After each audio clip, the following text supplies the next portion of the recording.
Assalomu alaykum. Ahli gruppa yaxshimisizlar? Charchamayapsizlarmi? Mana oltin gugurtni yana sizlarga bitta foydali tomonini men aytaman. 4 kun oldin. Xo'sh, buni foydasini men tekshirib, tajribada ishlatib sezdim.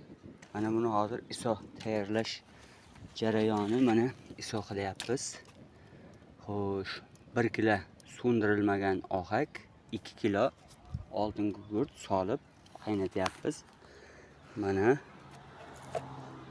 xo'sh, oltin gugurtimiz. Mana so'ndirilmagan ohak.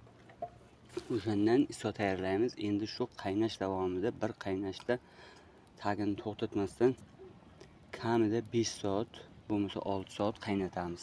Iso tayyor bo'lgandan keyin yana men buni nimalarga foydasi bor? Mana men o'zim tajribadan o'tkazdim. 4 kun bo'ldi. Shu bugun effektini ko'rdim. O'shaning uchun mana endi iso o'zim hamma narsasini topib olib kelib qaynatyapman. Buni foydalarini aytib o'taman men.